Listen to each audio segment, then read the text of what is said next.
మన యొక్క హక్కులు ఉండాలని, అదేవిధంగా అందరికి కూడాను సమాజంలో ఉన్నటువంటి ఈ ప్రపంచంలో ఉన్నటువంటి వనరులన్నీ కూడాను సమానత్వంతో ఉండాలని, అదేవిధంగా ప్రతి కార్మికుడు, కర్షకుడు అందరూ కూడాను వారు యొక్క కుటుంబం కూడాను ఎవరైతే ధనిక పేద తారతమ్యం లేకుండా వాళ్ళ పిల్లలు కూడాను సర్వ సమానమైనటువంటి వనరులు అదేవిధంగా పరిస్థితులు అనుభవించాలని యావత్తు కార్మికులు పోరాటంలో ఎర్రజెండా ఒక ఎర్రగొడ్డ ముక్కను ఇది మన తాలూకా పోరాట చిహ్నంగా భావించి ప్రకటన చేసుకున్నారు.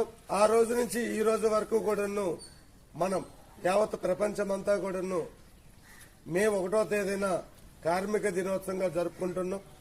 ప్రతి ఒక్కరూ కూడాను ఈ కార్మిక ఫలాలు అనేవి అనుభవించాలని, ఆ అనుభవించాలంటే సాదాసీదాగా మనకి అవని ఒక యంత్రం కావచ్చు, చివరికి పిల్లవాడైనా సరే వాడు తటస్థంగా ఉన్నంత వరకు తల్లి పట్టించుకోదు.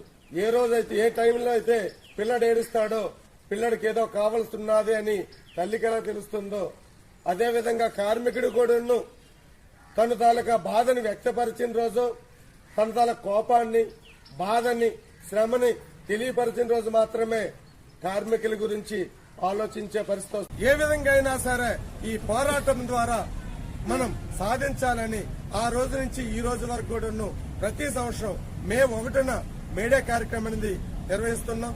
ఇటువంటి కార్యక్రమాలకి దిగ్విజయం చేసినటువంటి మీ ఫ్రూట్ మర్చెంట్స్ అందరికీ, కళాశాలకి మరియు మేస్త్రులందరికీ ఈ 67వ వార్డు మరియు గాజువాక కమిటీ తరఫున ప్రత్యేకమైన మేడే కృతజ్ఞతలు తెలియజేస్తూ మేడే అందరూ వచ్చిస్తే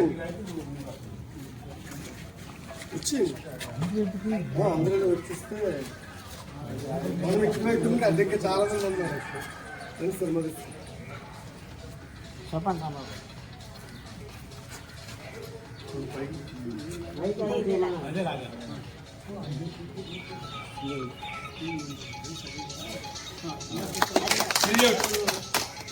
ఆర్డర్ సెల్యూట్ ऑटो का ఆర్డర్ సెల్యూట్ ऑटो का ఆర్డర్ ऑटो क्या बचेगा लेकिन बैलेंस सबका